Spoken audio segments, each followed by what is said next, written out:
A bold and bigger than expected hike in interest rates at midnight, a political system gripped by allegations of corruption and disregard for the rule of law. Is Turkey, once hailed as an exemplar of the world's high-growth economies, now facing a bleaker future? Hello and welcome back to Analysis Review. With me here to discuss the situation in Turkey and its consequences are Bill Park, Senior Lecturer at King's College London, and Tony Barber, the FT's Europe Editor. Welcome to you both. Thank you. Tony, just quickly, the interest rate rises. Bold, bigger than expected, but markets don't seem to be that impressed, do they? They're not as impressed as I think the government and central bank of Turkey would have liked. One reason is that the interest rate rises came very late in the day, both literally and in the sense of months perhaps late. And therefore, the question of the full independence of the central bank wasn't answered, I think, definitively. Also, the larger question of the growth model of Turkey under Prime Minister Erdogan still leaves questions to be asked. That's to say, there is still a very large current account deficit.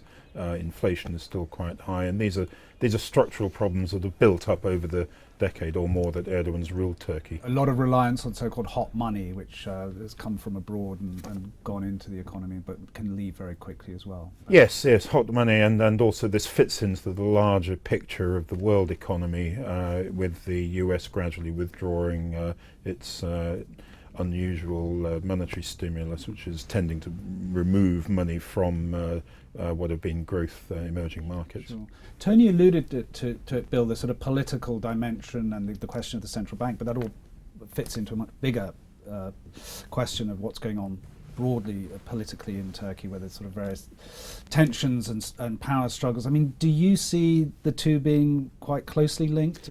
I think they are linked. There's no doubt that the Turkish economy has problems. It has perennial problems of reliance on hot money. This is not the first time Turkey's had this kind of crisis and had to hike interest rates in this way.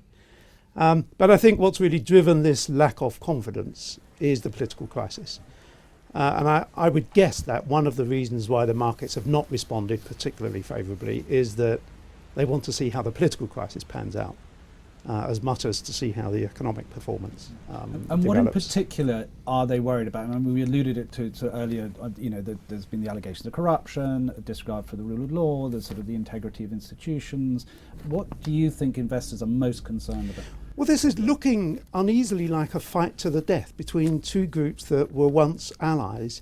I'm just one very small example. Bank Asya, which is a Fethullah Gulen-inspired bank. This is the religious network, if you like, that hitherto has supported the government, has had about 30% of their deposits withdrawn by government-associated agencies and businesses. So there's a kind of economic warfare and a warfare between and within institutions, between these two very powerful groups. And the feeling is that this could just run and become very nasty. I mean, it's already become very nasty. Looking at the sort of figures involved, I mean, in particular the Prime Minister Erdogan, who was for a long time, for years, seen as sort of a standout figure in the region, and as someone who has also represented a new form of political Islam, who brought a certain stability to Turkey. Is he now sort of more part of the problem than anything else? Well, it's certainly true that doubts have grown about his version of a kind of pious Islamic, you might almost call it a sort of Turkish version of Christian democracy.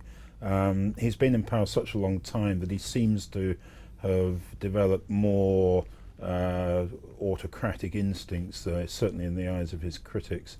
He does, however, still command quite considerable support among the Turkish population. There's even an opinion poll this week, after all these recent troubles, suggests that if he went to the polls right now, his party would probably win. So the other thing is that there isn't really a credible secular political opposition in Turkey. This has been one of the problems, particularly on the left. There isn't really anything there.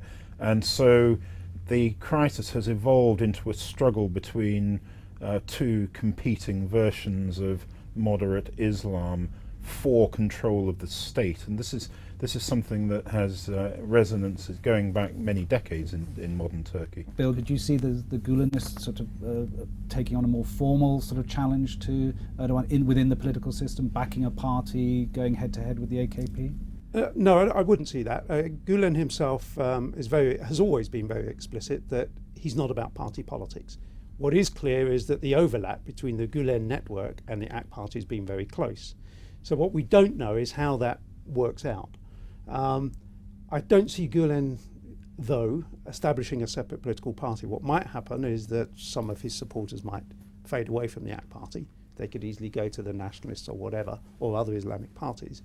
Gulen himself has said he's not going to advise his followers how to vote, and that has been his line really right the way through. So I don't think it'll be a party political issue. It's a clash of power between two groups that are quite entrenched in the system. Right. Bill Parks, thank you very much. Tony Barber, thank you. And thank you for watching. To read more on this and other stories covered by the FT's analysis team, go to ft.com/analysis. Until the next time, goodbye.